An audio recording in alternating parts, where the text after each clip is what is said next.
It was called Loot Crate.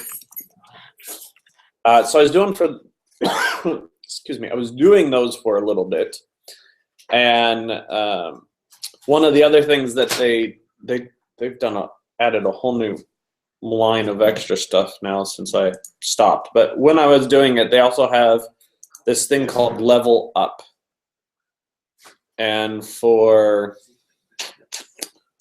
what was it, 10? What, you want another 50 cents? There's a guy down at the post office. Cost me $1 every time to go get the mail. You get $1 from you? Yeah, at least. Well, thank you. Here's a moral dilemma for you. He's a nice guy, and he can't communicate. I think he's got MS or something. So he's in a wheelchair and kind of walks, sort of walks with a walker. Anyway, he's down there every time I go to get mail, and I started giving him $1, and now it's come to, then I bought him a pair of shoes one time because he wears his shoes out because he drags his feet. Anyway, so, and you know, it's kind of my feel good. Well, $1's not going to kill me. Get the mail. Talk to Dane, and I was in the post office one day. He says, "Hey, you know that guy?" And I said, "No, I don't really know him." And he said, "Well, he used to be my neighbor, and he's on some kind of full disability, gets a big check from the government every month." He says he takes all his panhandling money and he goes to the casino every night. I said, "Dang." What happened? Did you find it? They took it out of the pot. He knows about the pot. Oh, well, I do. Put it back in the pot. No, I would not do that. So are we even? We're even now. I think you might owe me $1. I made you do your exercise. Walk out there that's and come back. Please, you know, I salute you for the. Carry on. Oh, what a memory. I'll be in the area all day. I was watching one of those, what's his name? Oh my goodness. I'm not going to remember his name. I'm terrible with actors' names anyways. But at the beginning of this movie, I don't even remember the name of the movie, but at the beginning of the movie, he starts out as this petty thief.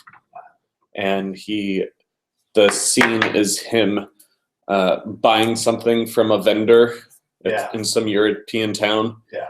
And after he buys it, he starts to walk away, and then he comes back and he's like, "You know what? I just found this change in my pocket." Yeah. And he's doing this wheeling and dealing and ends up making like $1 out of the thing. And someone approaches him and says, "You know, you're really clever, but you're making small change," and kind of helps him. It's oh my goodness. I totally can picture his face, but I can't remember his name. It's not Leonardo DiCaprio, is that? No. Crook movie.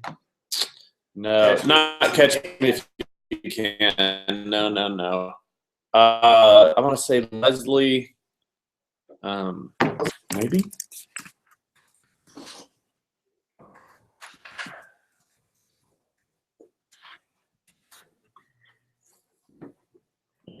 Maybe. He's in a lot of comedies.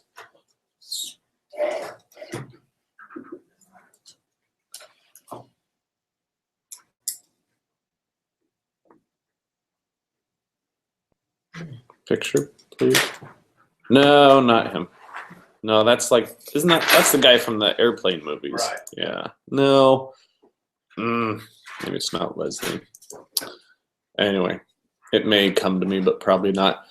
So anyway, on top of the mystery box, I also, for $10 a month, you could sign up for their mystery socks, and you get 2 pairs of socks for $10 a month.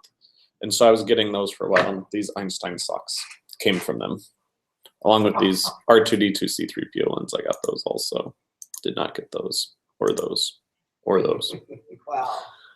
But anyway, I do have those with the little guy on it. So that's where they came from. It's kind of fun. Not Leslie Nielsen. Oh my goodness. That's gonna bug you. It is going to drive me bonkers, but at the same time, I know I'm terrible with names, so I think was it a Pink Panther movie? It's from the Pink Panther movies. like not the new ones, but the. Oh my gosh. That one's I got. Shoot, what's his name? Yes, it is this guy. What is his name? Steve Martin. Oh my goodness. It was a Steve Martin film.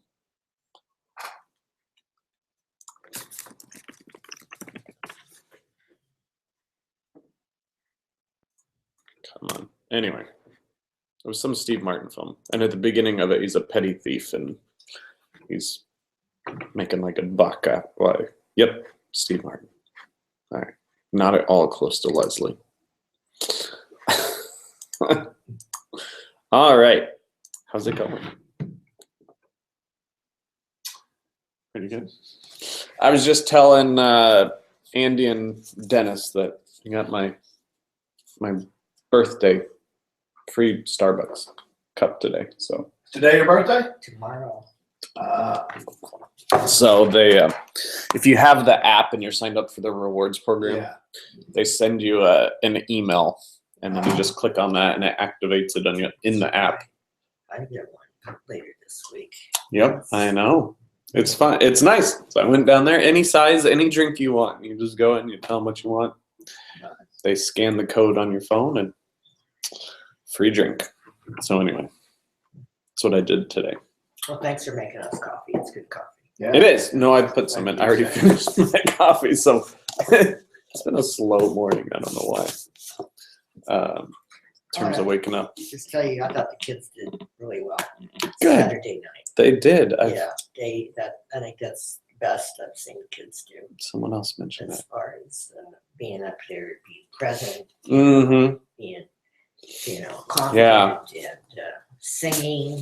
There was just one that wasn't singing much, and funny. Oh my gosh, Tyler, crack up. I told him. I've talked to most of the kids. So. And Good, Joel good. playing the part of the king. Yes, Yes. in that song. Yeah, It's a great song. Yeah. He did a fantastic job with that song. it It was, is great. yeah, well, So, good. Kudos, is that the right word? So Yep. good job to you, Becca. Thanks. Well, it was mostly Becca. We did Cameron and I were doing the lights and the sound, so that was I don't do the music. I enjoy the music, but I don't do the music. How'd the congregational meeting go yesterday? Good. Took 20 minutes to get everybody seated because of the line for food. And then it took about 3 minutes to have the meeting. And so what was the proposal? Just a first quarter? Basically, or- no, to have it from the 1st of January and no later than the 2nd Sunday in February, instead of only the 3rd Sunday in January. So and it's mostly just to be able to have it later. My theory is that the tradition, though we have that range, my theory is the tradition will probably be either the last Sunday in January or the 2nd Sunday in February, because the first Sunday is always going to be Super Bowl. Yeah, well, the weekend before that is always no football. Right, the last Sunday in January. Yeah. I Yeah. guess. Yeah, so that's why I think it's going to probably fall on those two, the 4th Sunday in January or the 2nd of February. So, yep. So that went well. It went fine. It was great. So you guys have any questions? I don't. I have sort of put my Bob McKibben hat on. So with a smart TV, Yes. what, if anything, does attaching an Apple TV module do to that? Is it just does it then give you computer to TV access that wouldn't be there? Yes. Yeah. You'll have screen mirroring. Yeah. So whatever you do on your phone or your tablet, and I'm assuming also I've never tried it, but I assume that it would be your laptop as well. Yeah. So playing pictures and videos directly from your device without having any cables hooked up. Like you can with my smart TV. I've got a Samsung smart TV. And I can, if I am sitting watching a YouTube video on my iPad, that's kind of sketchy, and maybe it works better if you have an Apple TV. But if I'm watching a YouTube video, a little icon and the TV's on, or if I turn it on, a little icon appears on the YouTube app, and I can push that, and it's supposed to send whatever I'm watching to the TV, because the TV has the YouTube app as part of being a smart TV. But about half the time, and I don't know if this is just Samsung or if it's the Samsung with the iPad or what, but half the time that it says error loading your program. And so then I have to do it manually anyways, which it's so much easier to pull it up on the iPad than it is to mess with the remote to try to spell things out. Because I told you before, I watched that tabletop board gaming show on YouTube, and so I've been trying to watch it on the big TV. And anyway, it's easier to just do it manually with the TV, but it would be much more seamlessly. And you can use your phone and your tablet or the new remote as a remote, or your voice. We just put in service the 4K TV and Vizio. It's amazing that because it doesn't have the border around it, the picture goes all the way to the edge. The console's actually smaller than the 46-inch TV we took out. It's lighter, and that 4K is just incredible. Really nice. Well, yeah, switching from, we had an old, it was HD, but it was an old CRT TV, and in our bedroom, 110 pounds. And we switched it for, we got our Costco rebate, so we spent it on a TV. And the TV is in every respect smaller, but the screen is actually bigger because it's basically edge to edge. The bezel is so small. But yeah, actually I don't know about all of them, but a lot of the Vizio 4Ks are actually getting pretty good reviews from what I hear. This is what I didn't realize. I mean, we were in a Costco one day, and the Costco genius guy sales rep was there, and he was really good. And he said, "Hey, come look at this new Vizio TV, and it's an M series." That's what he told me. And it is amazing. And my Whoop thing has them on clearance periodically. I missed the first one. I didn't miss the second one. So. Yeah, he told me the same thing. He said, you know, the other series, they're okay, but this M series, whatever they did with the M series, it's got great parts. The parts are actually, if you compare them, they're actually the same as, I think he said, what's inside Sony, right? Sony TVs right now. Like they use the exact same internals, or not exact same, but a lot of the internals are the same parts, but you're paying much less of a price. The whole thing is just elegant. The box that comes in has some of these like the little airbags. Yeah, that's the but new. They're form fitted, and in one of the airbags is molded in the pouch for the only thing in the box is a remote, 4 little screws to tie the 2 little legs on. The feet, and the power cord. That's it. In this giant box. It's really elegant. They do a nice job. How big is it? It's a 50-inch, they call it, actually 49 and a half. Because we're thinking, we need a new TV. So. Next time it comes up on clearance, I'll send the link to you. Okay, great, thanks. Yeah, and the way the guy at, you know, and I didn't go 4K, but the way the guy explained it at Costco, he said if you're looking for a lifelong TV, or not lifelong, but if you know, if you're not going to buy a TV for 10 years, get the 4K TV. And he said if you're gonna, you know, if you think you're gonna upgrade soon, you know, and you're just getting kind of one to replace one that's not working, then buy a 1080p. But Yeah, if you want to keep one for a while, then go straight up to the more expensive one. You know, it's more now, but it's a longer term, What investment. price are we talking about? This one was $449 Oh, and the $5 shipping and tax in Washington, so it ends up being about $480. that's all? Yeah. Wow. Yeah. At Costco, they were $600 Yes. and Yep. and plus tax.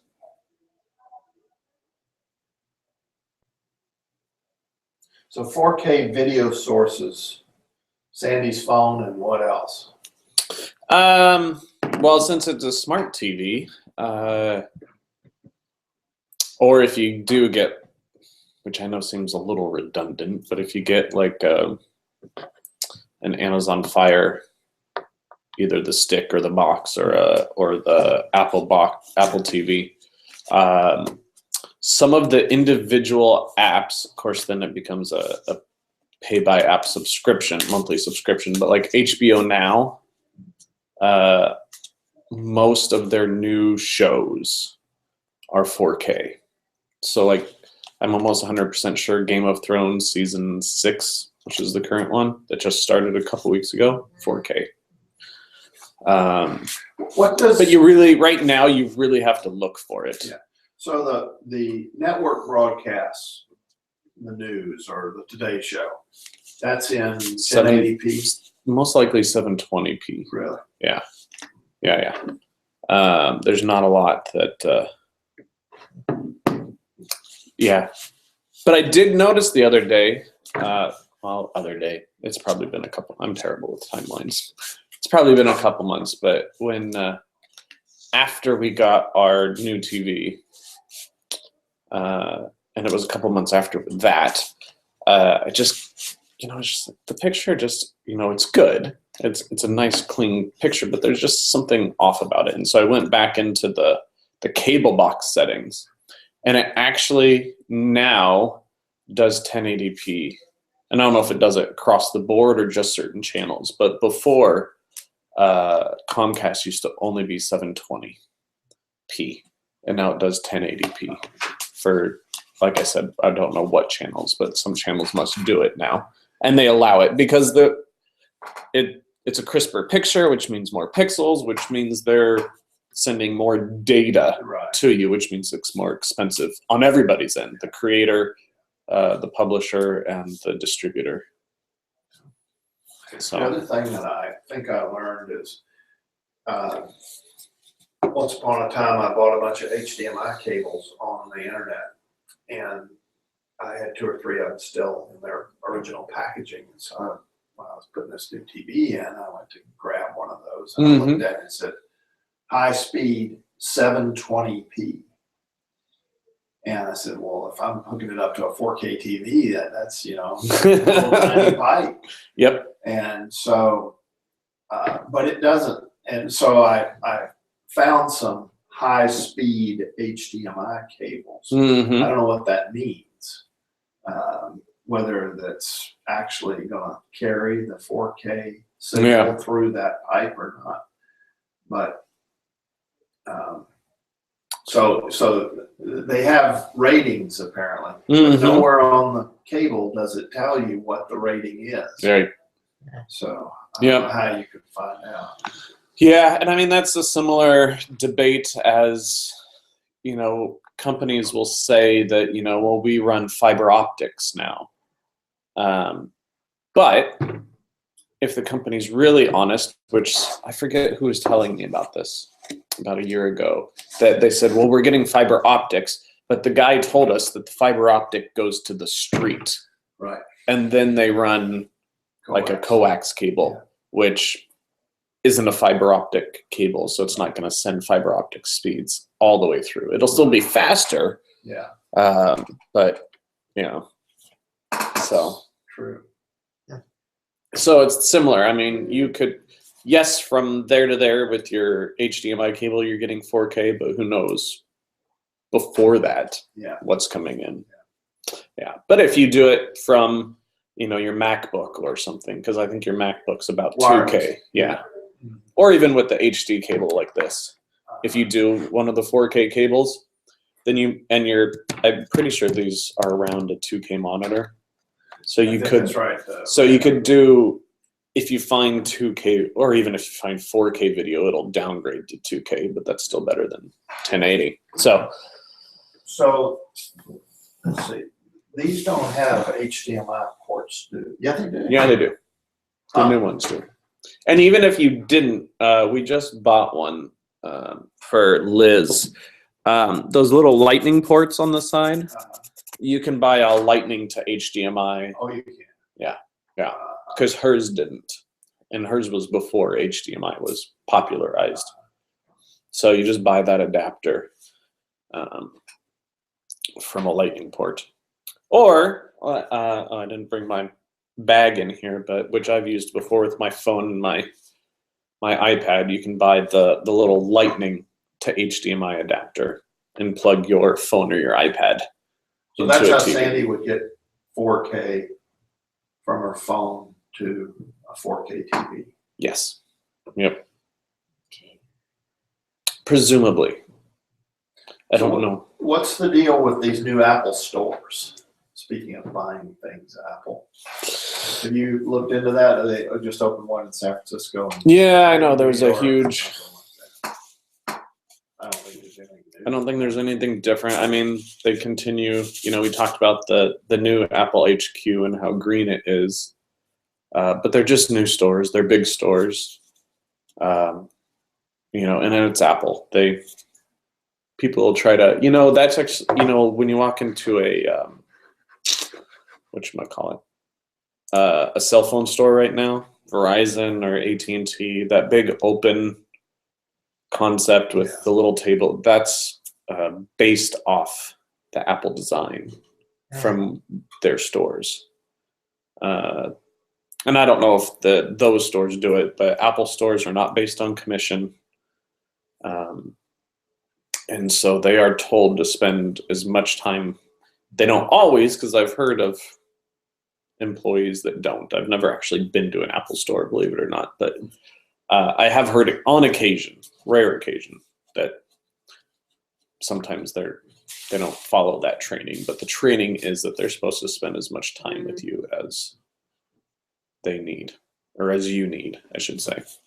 But then again, maybe if the store's jam-packed, they have to cut it off at some point. So yeah, it's just, I don't know. Anytime Apple does something, it seems like people want to make a big deal about it. So it could be that too. Did you want to talk about today?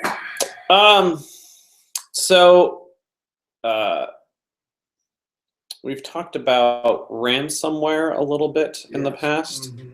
Apparently, Tesla Crypt, which is one of the larger ones out there, shut down. And I haven't really been following it, so I don't know all the details of but it's surprising. I guess it wasn't obvious. But Tesla Crypt shut down their ransomware website and software. What is ransomware? Somehow it's a virus or malware, all those different words that they use for different levels and types of harmful software in your computer. And what ransomware does is it takes over your computer and locks you out of it, or locks you out of certain files or something, and then you get a pop-up on your screen saying pay $300 or $1,000 Okay. Yeah. or something to the tune of some amount of money, and we'll send you the code to unlock it. Okay, got it. Okay.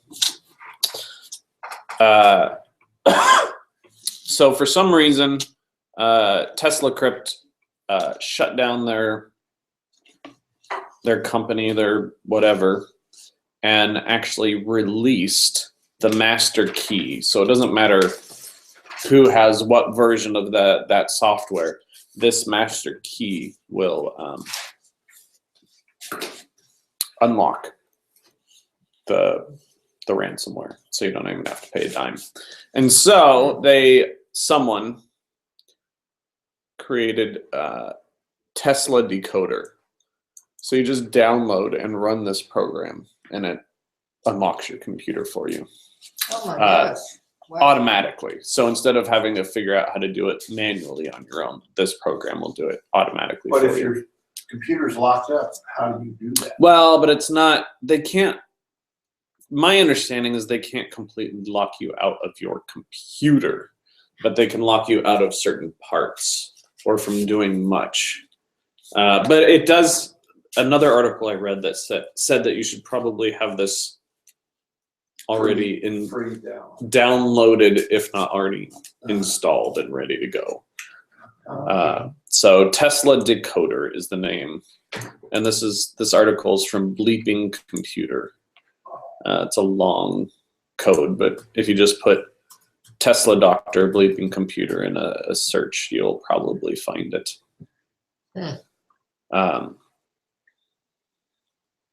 So anyway, it's been a huge problem. It has shut down, maybe not just this one, but ransomware lately has shut down businesses, law firms, hospitals.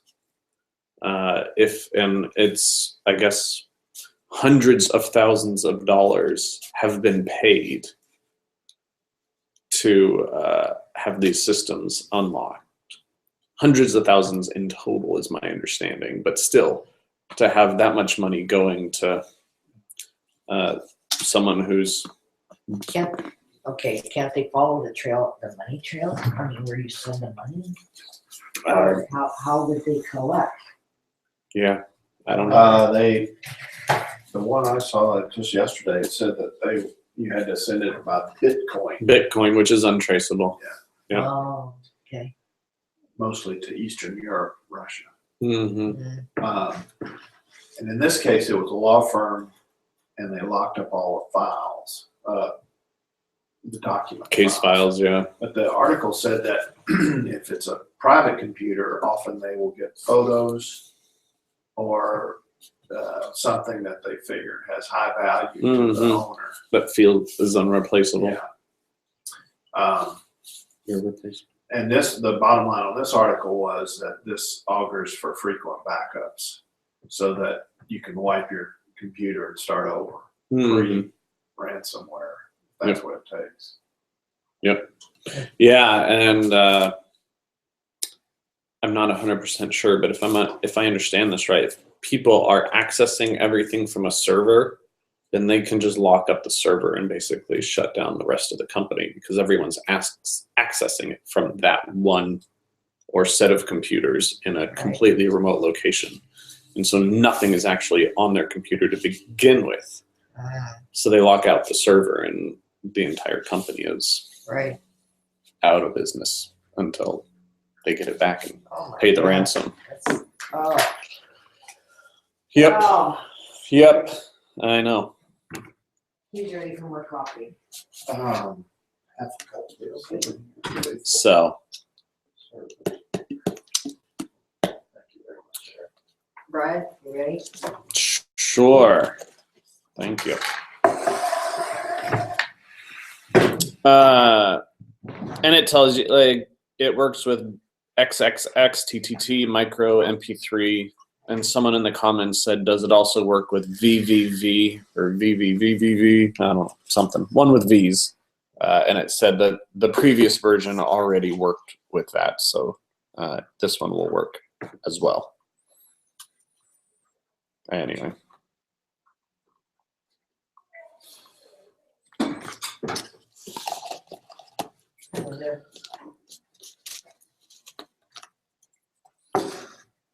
So that's that article.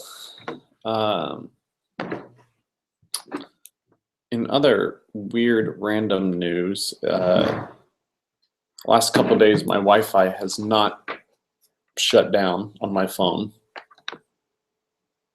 completely weird, as I told you just the other week that it was. So I don't know what's going on, but I'm also our M cell, which I've the M cell's the miniature tower in our home that thing has been not working for the last couple days. I probably just need to reboot it, but at the same time, I'd rather have my Wi-Fi than my M cell. So because we still have a landline. So anyway, I'm just gonna see if the M cell stays down, that the Wi-Fi on my phone stays up.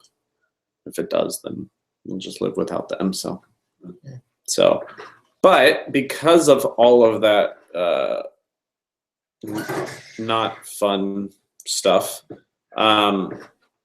NetSpot is a program, and they have a Windows version as too. You can see up here at the top of the screen. NetSpot is for Windows, is finally here. But this will give you kind of an idea of how your Wi-Fi is working in your home or whatever, or if you have a business, what business you're working in. So you can get a pro version, which is extremely expensive. But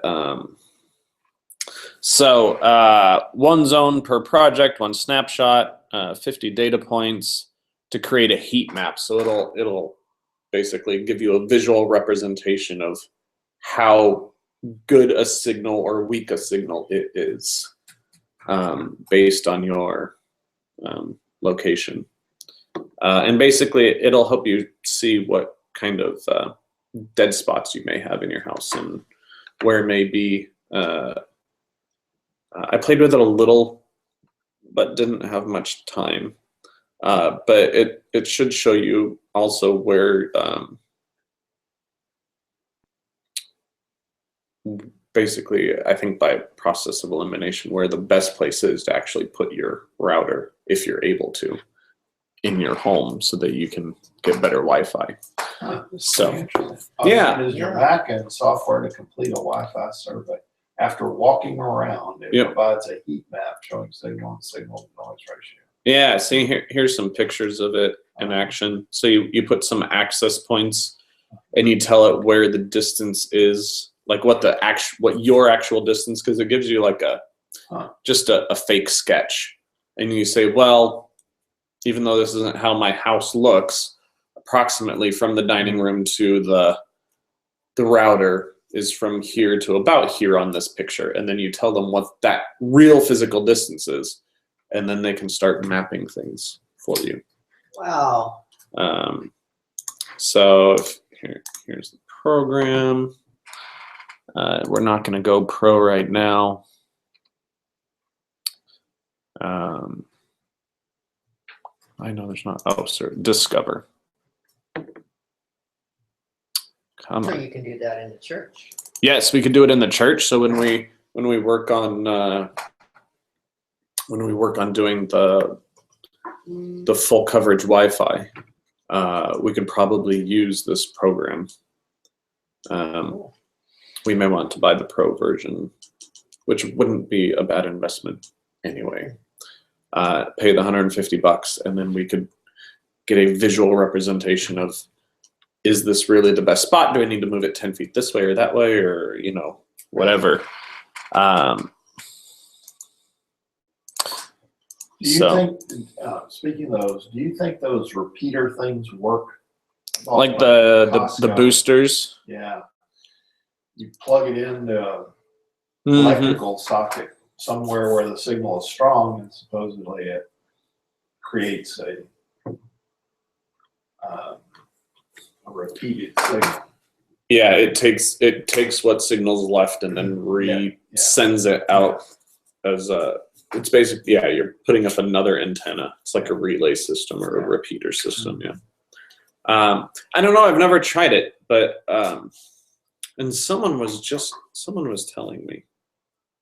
If it was one of you, I apologize, but that because we have a really new, it's a year and a half old, but a new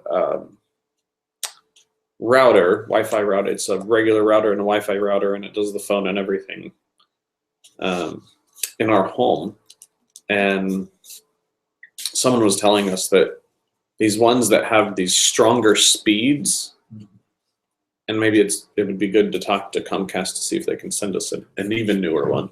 But these ones that have super strong speeds via Wi-Fi, because Wi-Fi is always slower than plugging into a hard Ethernet cable, actually have a lot worse signal strength as far as being able to go further out. Actually, no, I think it was the Apple guy that I was talking to, and I was trying to get my phone fixed. Because I used to be able to go into my front yard and mow my lawn and listen to Pandora. And I can't do that anymore, and haven't been able to for a while. Well, I haven't been able to because the Wi-Fi's not been working, but before that, I wasn't able to do it. And I'm wondering, did it all, didn't realize it, but did it all start when we got that new router? Because we signed up for the new X1 system that we got from Comcast. Sandy, what kind of internet do you have? We have CenturyLink. So that is cellular. It's wired. Comes in on the phone. Yeah. As far as the phone, we have to have a landline because of all the trees. I mean, we're just in our location, There you so do. we've got Verizon. That's the only one we haven't had any luck with. I have no complaints about it.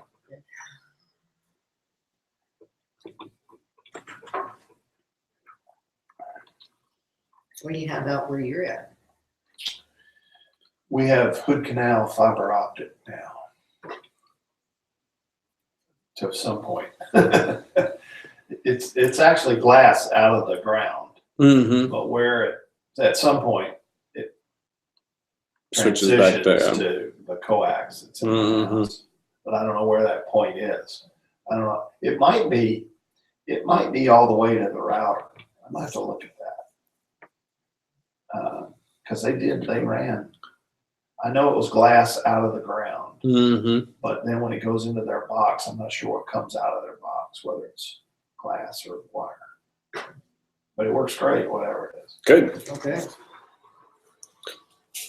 Yeah. So anyway, if you are having troubles, or if you're just curious, where does the Wi-Fi die because of any, it may not even be bad placement. It might be, something in the wall of your house, building materials or anything like that. Or if you do want to set up repeaters or another router in that network, then you can say, I need to start it about here. And then, depending on the size of your house. So, yeah. That's good to know. It is. It's a neat little program. Yes, it is. So, and that was it. Those were the two things I had for today. Not very, That was a good one. not in depth, but they're helpful tools.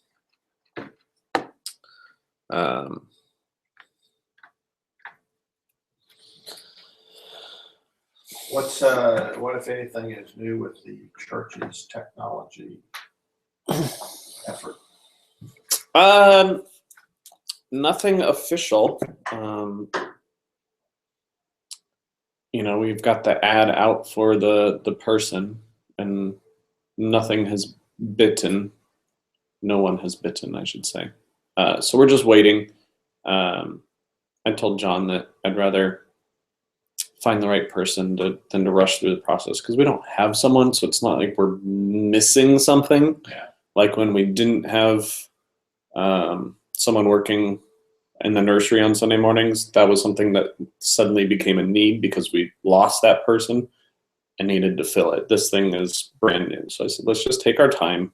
And, when we really think we need it, especially when we do the renovations and get, the TV up in the narthex with the announcements, and we get the Wi-Fi throughout the building. And if we get rid of the server, if we get a new server, that would be the time, or before that happens, that would be the time to bring that person on board so they can help either recommend or design, or at least be familiar with, so that they can be comfortable maintaining it. Right. So, but as far as other technology stuff, nothing official. Although I will tell you a proposal that I made to, well, I didn't make a proposal. I made a pitch for a proposal I will make next month because I wasn't ready to make the official proposal. But sometime this fall, August or September, I'm going to propose that we have a worship technology month in which we will reduce the number of print bulletins by a significant amount, invite anyone and everyone who has some form of tablet to not register it, but basically say, I have one and I'm willing to bring it to church, and we will get them on a list. That's the registration part, and email the bulletins to them, and then we will worship with those devices.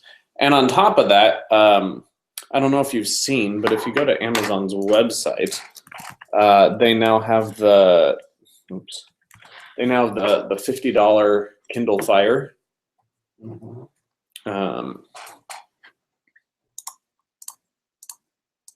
Apparently it's not part of my scrolling things anymore. But anyway, they have a $50 Kindle Fire now, right there. Wow. And so part of that push will be to offer a list for people to sign up on ahead of time to get one of these. And if you go with, if you scroll down here and you click 26 plus, it tells you to call an 800 number to get bulk pricing. So I'm going to also offer this, that if anyone wants to participate in this and would like something, this is a very cheap way to get into it and to get yourself a tablet. I mean, if you've been, someone wouldn't buy this just to buy it, but if someone's been interested in buying a tablet, this is a cheap way to get them into it and to get them a little bit of a price break. So this will be part of the effort as well. And then if it works, it'll pave the way for emailing out other things as well to people who are on that same list of receiving digital documents, whether it's an annual meeting or newsletters or different things like that. Council minutes. I woke up. Yeah. So what does a Kindle Fire not do? It's just connectivity to the internet.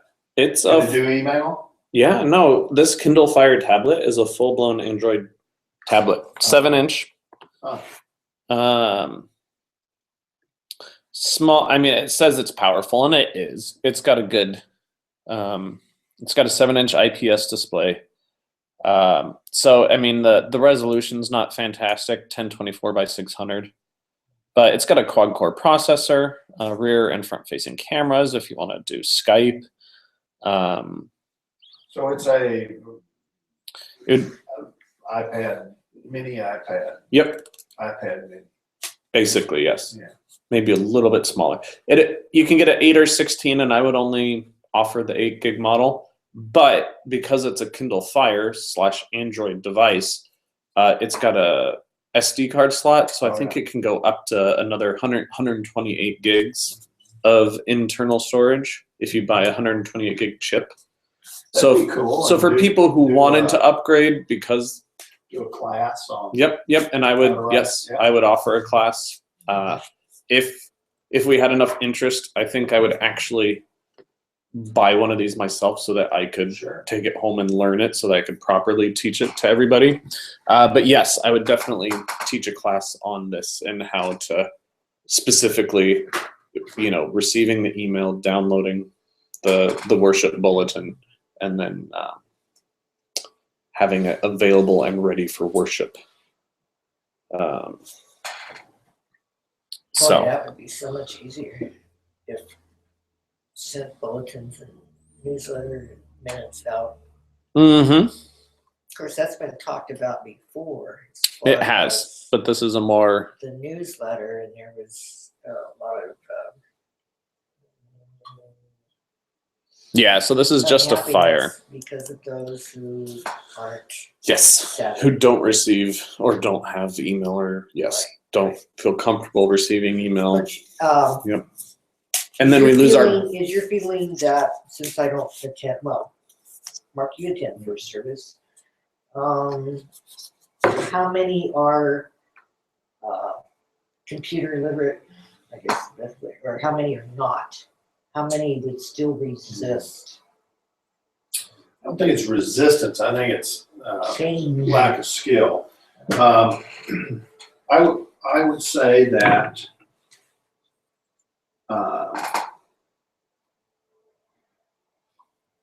I would say about half, but the it would be interesting to sort of guess or estimate how many people use the screens to follow the service and how many people need the paper to follow the service. Mm-hmm. And some of that is vision. Some people can't see the screen. Right. Right. So they have to have the paper. For those people, the Kindle would be okay if they could manipulate it. Right. But I think that there would be a percentage who would be, want to figure out this technology thing, and for $30 or something, there's one on here for $30. Get a class on how to do it, and a weekly opportunity to practice. Mm-hmm. I think it would be okay. I remember, when the screens came and Sue Johnson almost had a heart attack. Yep. That went pretty seamlessly. I mean, it didn't take long for that to, everybody who can see them uses them, I think. But there are people who can't see the screen. Yeah. So, and we still do a large print bulletin, right? Yes. Yep. Both services. Well, I guess, one thing that would, if you could have it such that the screen, instead of projecting it, have someone operate a Kindle Fire and then screen mirror it so that what's on the screen is what's on everybody's Fire. On device. Then That's an interesting idea. Then everybody's on the same page. Might be the wrong page, but at least everybody's on the same page. Right. You could sort of lead them there. And once they got the confidence that they weren't missing anything that was otherwise on the screen on their device, then I think you'd have more people who would find it, helpful. That much more helpful. Yeah. Good thought. Especially the people who like the people in the chairs in the back who can't stand up. Mm-hmm. They can't see the screens when everybody stands up. Right. Right. Mm-hmm. Right. That would be pretty cool. Yeah, so that's you could gonna do some high-speed stuff. You could put your missing dog little crawl across my alert. Did you like that announcement? No. Was anybody missing the dog? I don't know. No one said any. I didn't. Well, it was only at the first service. Oh. So I'm sitting down. You did that elegantly. Thank you. I wasn't sure how to do it, but I think it was during the choir piece. Tom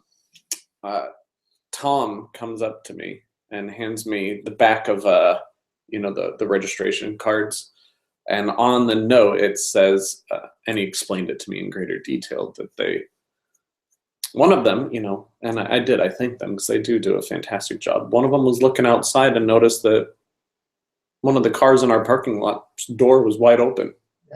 So they went out and closed the door, but before they closed it, they noticed that there was like a little bed and a little water dish and a little food dish for what they presumed was a dog.